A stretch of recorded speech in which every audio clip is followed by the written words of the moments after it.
반갑습니다. 어떻게 특세 이후에 잘 주무셨죠? 네. 저는 알람이 3시 반에 맞춰져 있어가지고, 네. 적지 않게 일어나서 당황했던 하루였습니다. 지금 정신이 하나도 없습니다. 네. 이 시대의 지성이라고 불리는 이어령 씨가 있습니다. 삶과 죽음, 인생에 대해서 그가 얘기하다가 이렇게 말한 적이 있거든요. 이렇게 표현했습니다. 내 몸의 지문도 마음의 지문도 세상에 하나뿐입니다. 하나님의 유일한 도장이에요. 이렇게 표현했습니다. 이 말은 자신이 하나님의 지문으로서 특별한 존재라고 표현하는 것이죠. 지문은요, 3개월 된 태아 때 만들어진다고 합니다. 그리고 그 지문은 일생 동안 같다고 해요. 사람마다 다르고 영구히 변하지 않는다라고 합니다. 얼핏 비슷해 보이는 사람이 있을 수는 있으나 결코 똑같지는 않고 똑같은 지문이 가진 사람이 나타날 수 있는 그 통계학적인 가능성은 870억 분의 1이라고 합니다. 그러니까 지구의 인구가 60억이라고 치면 다 다르다는 말이겠죠. 그러니까 지문의 흔적을 발견했을 때 딱 보고 조사하게 되면 주인을 찾을 수 있는 것이죠. 실제로 지문은 그 존재를 증명할 수 있습니다. 하나님의 지문이다라는 의미는 지문으로 하나님을 증명할 수 있다라는 것을 말하는 것이죠. 세상에는요, 하나님의 지문이 수도 없이 많이 있습니다. 하나님의 흔적, 하나님만의 흔적이 무수하다라는 것이죠. 오늘 본문의 시인은 이를 노래하고 찬양하고 있습니다. 우리 본문 한번 보시겠습니다. 오늘 본문의 형식은 시이자 시의 형식을 갖춘 노래입니다. 보시면 아시겠지만 처음 시작과 마지막이 같습니다. 어떻게 시작하죠? 할렐루야. 그죠? 뭔가 느낌 있습니다. 형식을 맞추는 용도로 사용되기도 하지만 사실 일종의 시작과 끝을 맞추는 그런 형식입니다. 초대이고 마무리이죠. 일종의 한국 현대식으로 얘기하면 JRP 이렇게 하는 시그니처라고도 생각할 수 있겠습니다. 이 시는 목적이 뚜렷합니다. 1절과 마지막 21절이 동일하게 고백하고 있거든요. 우리 함께 읽겠습니다. 1절하고 21절입니다. 시작. 21절입니다. 시작. 계시는 여호와는 할렐루야. 네, 찬송하자라는 의미입니다. 누구를요? 여호와를. 이 시의 내용을 한번 훑고 우리 교훈을 함께 나누도록 할 텐데요. 자, 본문의 시는 이렇게 구성되어 있습니다. 1절부터 4절까지는 택하신 하나님을 찬송하라입니다. 이스라엘을 택하신 하나님을 찬송하라. 그리고 5절에서부터 7절은요, 창조주 하나님을 찬송하라입니다. 6절 한번 읽겠습니다. 제가 읽습니다. 여호와께서 그가 기뻐하시는 모든 일을 천지와 바다와 깊은 데서 다 행하셨도다. 또 7절에 보시면 비를 위하여 번개를 만드셨다. 네. 여기 보시면 행하다, 만들다라는 단어가 같은 단어입니다. 히브리 언어로 아싸라고 되어 있는데요. 창조하다, 만들다, 생산하다라는 어원을 가지고 있어요. 여호와께서 만드셨다라는 겁니다. 여호와가 제작자라는 거예요. 놓치지 말아야 될 단어가 하나가 더 있습니다. 모든 일을이에요. 모든 일을. 그의 손길이 닿지 않은 곳이 없다라는 것을 얘기하고 있는 겁니다. 천하 만물 모든 것을 여호와 하나님께서 만드셨으니 그를 찬양하자라는 것이죠. 모든 만물에 하나님의 지문이 찍혀 있다라는 겁니다. 신약에도 이렇게 동일하게 고백하고 있습니다. 골로새서인데요. 제가 읽어드립니다. 골로새서 1장 16절부터 17절입니다. 만물이 그에게서 창조되되 하늘과 땅에서 보이는 것들과 보이지 않는 것들과 혹은 왕권들이나 주권들이나 통치자들이나 권세자들이나 만물이 다 그로 말미암고 그를 위하여 창조되었고 또한 그가 만물보다 먼저 계시고 만물이 그 안에 함께 섰느니라. 아멘. 모든 것 보이지 않는 것들까지도 다 그로 말미암았고 그로 인해서 그를 위해서 또 그가 창조하셨다라고 기록하고 있는 것이죠. 믿으십니까? 아멘. 우리의 믿음의 시작은 이것, 창조주 하나님을 인정하는 것에서부터다라는 말도 있습니다. 창세기 1장 1절. 그 사실을 믿을 수 있으면 계시록까지 의심 없이 믿을 수 있다라는 말도 있지요. 만물이 그에게서부터 비롯된 것임을 그대로 믿는 저와 여러분 되시기를 바랍니다. 8절부터 14절은요. 행하신 하나님입니다. 행하신 하나님. 행하신 하나님에 대해서 찬송하라이죠. 이스라엘 역사 속에서 섭리하신 여호와를 말씀하고 있습니다. 여기에서는 특히 애굽에서부터 가나안 입성까지 약속을 이루시는 하나님의 능력을 표현하고 있죠. 과거 이스라엘 역사를 간략하게 회고하고 있습니다. 역사 속에서 남기신 지문을 확인할 수 있게 되는 것이죠. 창조, 만들어 놓으시고 스스로 운행하게 만들어 놓으신 것이 아니라 구경하시고 방관하시는 게 아니라 개입하시고 관여하시고 주도적으로 일하셨다라는 것을 우리가 살펴볼 수 있습니다. 15절부터 18절까지는 우상이 찬양의 대상이 아니다라는 것을 말해주고 있고요. 19절 이하는요. 다시 찬양하라라는 말로 마무리하고 있습니다. 오늘 본문은요. 이런 흐름으로 이렇게 진행되고 있는데요. 오늘 본문을 통해서 우리가 무엇을 바라보고 또 결단할 수 있을까요? 전 두 가지 한번 살펴보고자 합니다. 첫 번째는 찬양은 하나님의 자녀임을 드러내는 지문이다라는 겁니다. 찬양은 하나님의 자녀임을 드러내는 지문이다라는 것이죠. 세상 만물에 하나님의 흔적을 쉽게 발견할 수 있다라고 말씀드렸습니다. 동시에 우리에게 있어서 하나님의 흔적을 드러내는 지문이 있습니다. 그게 바로 찬양 드리는 우리의 모습, 또 우리의 행위예요. 우리가 찬양하는 것은요, 우리가 하나님의 자녀임을 증명하는 거예요. 하나님의 자녀이기 때문에 이렇게 또 저렇게 마땅히 찬양 드리는 것이 옳다라는 겁니다. 찬양이 무엇입니까? 찬양은요, 존재와 사역을 높여드리는 노래와 행위입니다. 그렇기 위해서는 존재를 가까이 하고 존재에 대한 관심을 가져야 하고 정확히 알고 있어야 됩니다.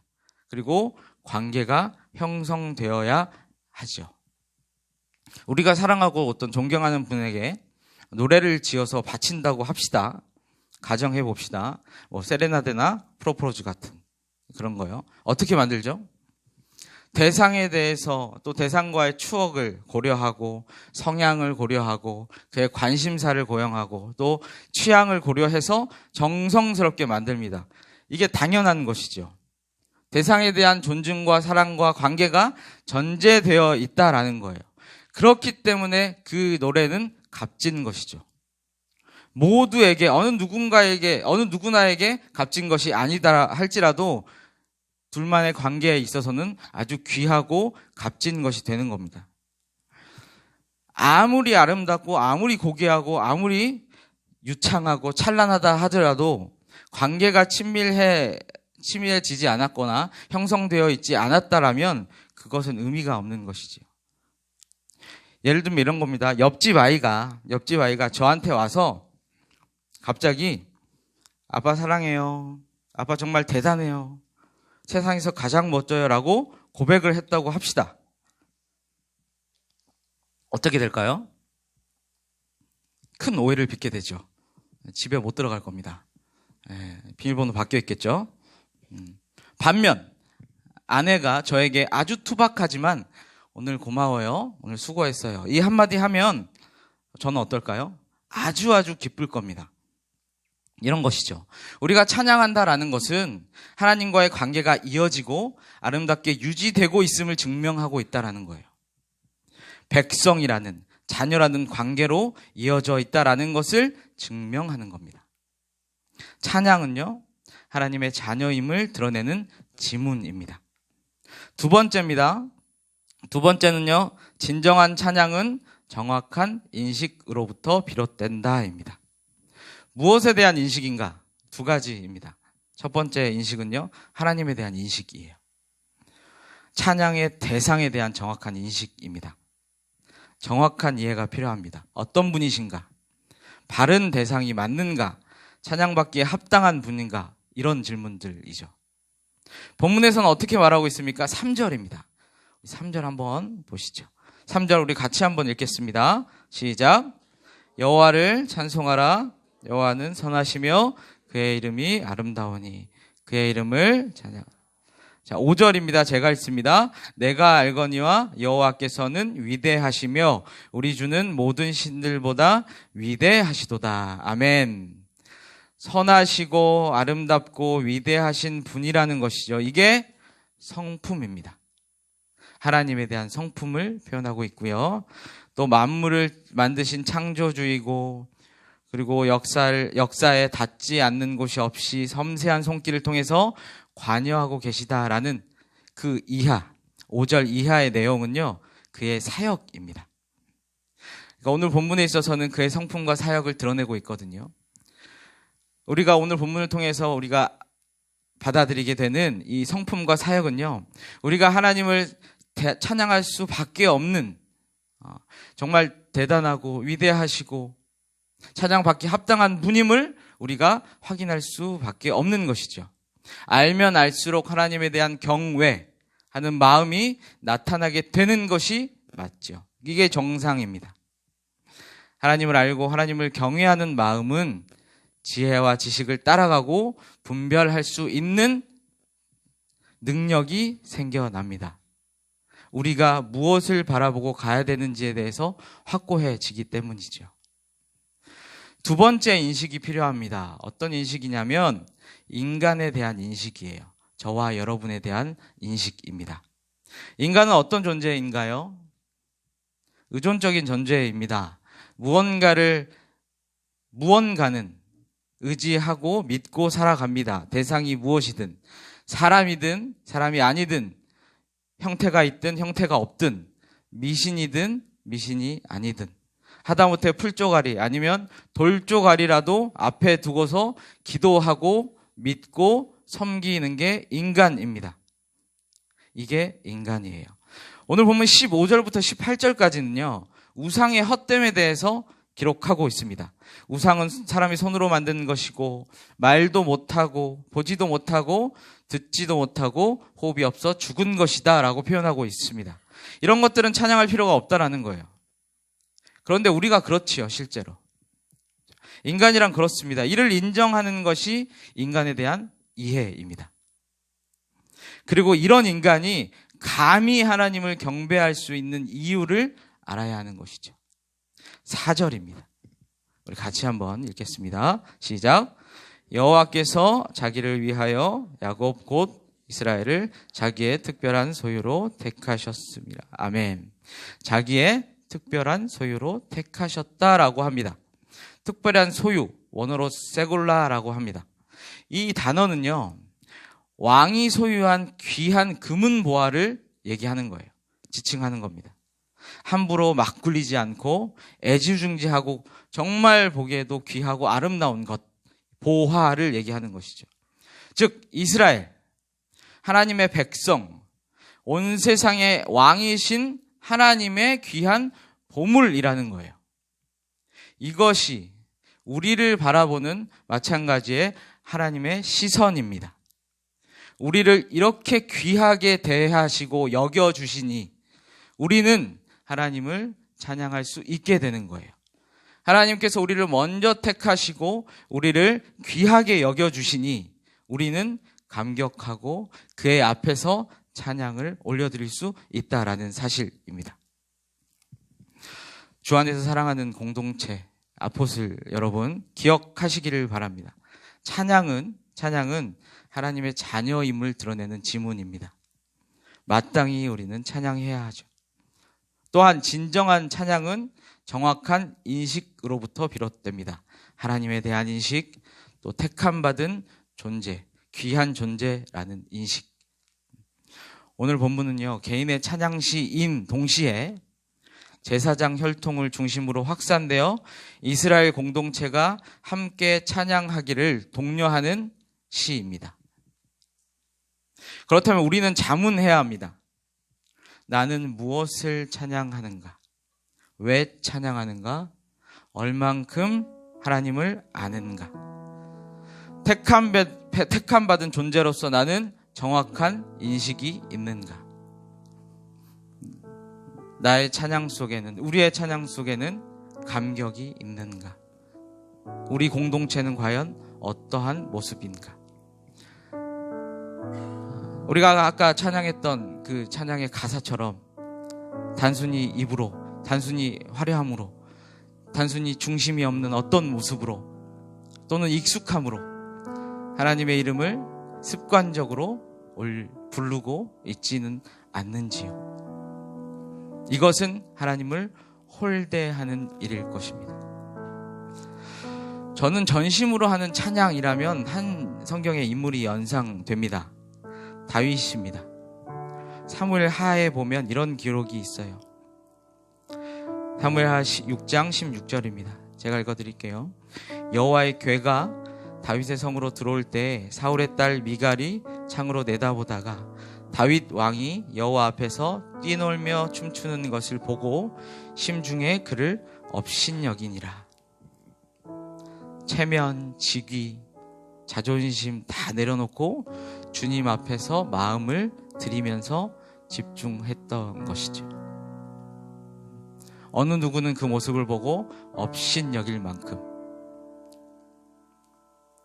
이러한 행동, 이러한 행위는 찬양의 대상을 정확히 알았다라고 여겨질 수밖에 없고 또 본인의 그 약함, 본인의 낮음을 인정하는 것, 그런 모습일 수밖에 없을 겁니다. 우리가 따라야 할 바람직할 찬양의 모습, 모델이지 않을까요? 우리가 오늘 또 우리의 공동체가 이러한 아름다운 모습으로 주님 앞에 나아가기를 진심으로 기원합니다. 또 오늘 주일 포유입니다. 오늘 주님 앞에서 아름다운 찬양과 예배로 주님께 올려드릴 텐데 이러한 모습, 또 우리가 드려지는 그 예배와 찬양이 하나님 앞에서 아름다운 모습으로 올려드려지기를 진심으로 소망합니다. 아포슬의 목사인 저는 확신합니다. 이렇게 하나님의 지문인 우리가 더욱더 하나님을 아는 데 힘쓰고 하나님을 알므로 인해서 확신이 생기고 또 누림으로 우리의 마음과 입술과 손끝과 발끝이 하나님을 나타내게 된다면 우리의 모든 현장, 또 믿지 않는 이들이 하나님을 바라볼 것입니다. 동일한 확신 가지고 또 오늘의 삶, 또 일상의 삶을 살아내는 저와 여러분 되시기를 진심으로 축원합니다. 우리 함께 기도하겠습니다. 말씀 두고 함께 기도하길 원합니다. 오늘 말씀의 근거에서 꼭 기억하셨으면 좋겠어요. 온 천하의 왕이신 하나님의 귀한 보화 선택된 주의 백성이 저와 여러분입니다. 선택된 주의 자녀된 저와 여러분이 하나님께 전심으로 찬양하면서 나아가기 원합니다. 주님, 더욱더 하나님을 아는 데 힘쓰게 하시고 하나님을 알므로 인해서 확신과 누림이 생겨나게 하시고 우리의 마음과 입술과 손끝과 발끝이 하나님을 나타내게 하여 주시옵소서. 오늘 입술과 마음의 고백이 온전히 하나님 보시기에 아름다운 열매가 되게 하여 주시옵소서라고 이 시간 우리의 마음을 주님께 올려드리는 기도하도록 하겠습니다. 함께 기도합니다. 사랑해 주님 감사합니다. 주님.